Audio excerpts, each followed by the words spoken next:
Hi there, this is Sheena Rowlands and today I'm sharing with you my latest Hey Little Magpie layout, and today I'm featuring Vicki Boutin Fernwood.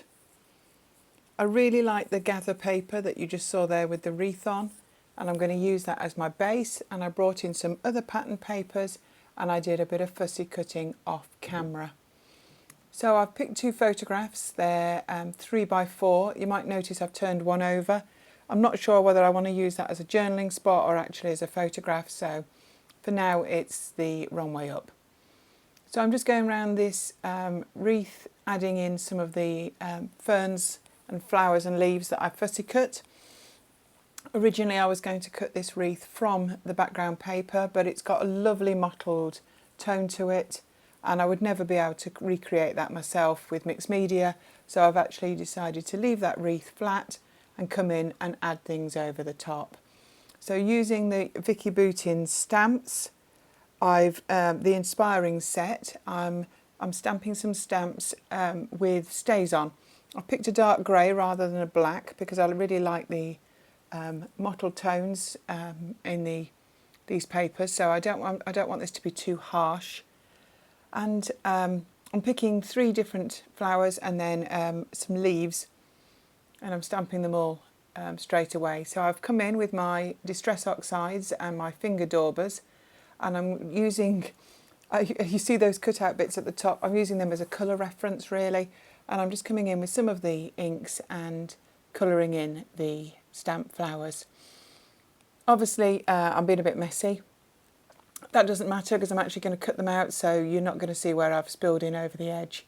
But what I'm trying to do is use a couple of colours in each of the flowers just to add some depth, and I'm doing the same actually with the leaves as well, just to make them look a little bit more realistic when they're actually cut out. I mean, the oxides are very versatile. If you wanted, you could also add some water over the top, a little bit of a spray, and that would make them mix even more. But I've kept them dry, and then off camera I've cut them all out. So I'm coming back in again with the wreath.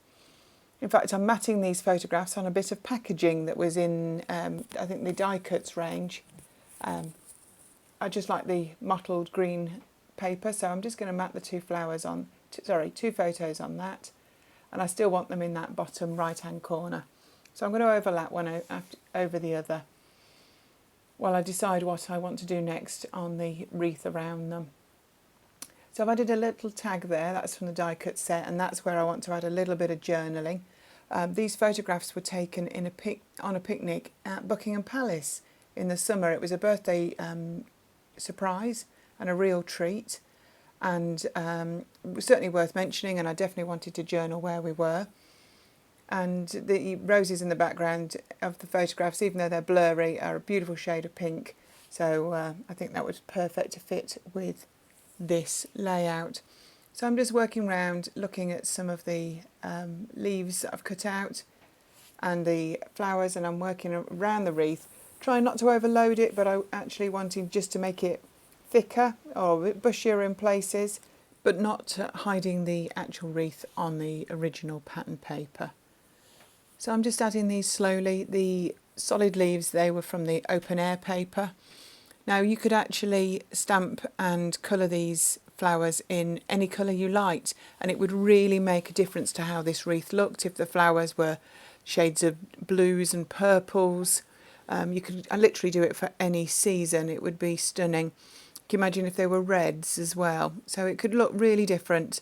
And the ferns and everything, they were really easy to fussy cut. The ferns came from I think it was actually called the Fernwood paper. And I took them from the 12x12 and from the 6x8. So really versatile.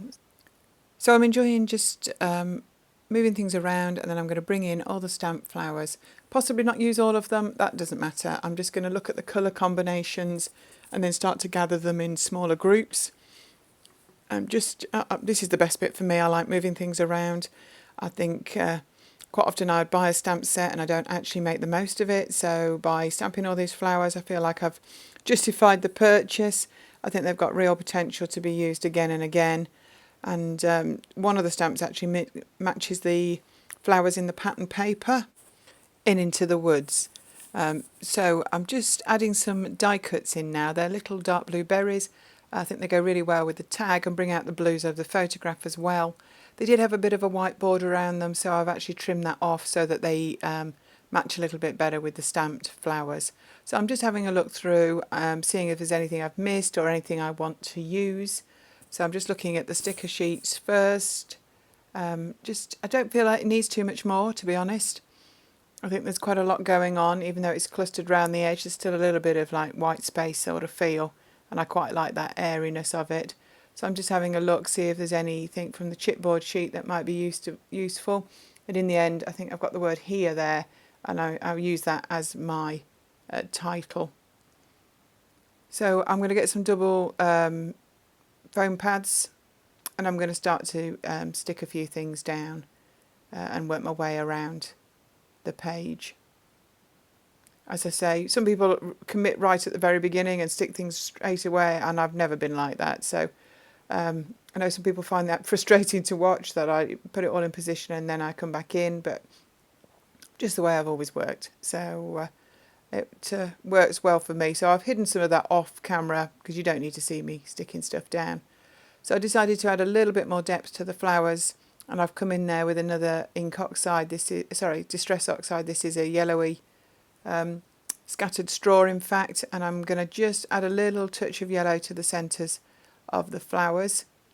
Found one I hadn't stuck down, just to add a little bit more dimension, and it matches the ones from the pattern paper as well. So very subtle still, nothing too drastic.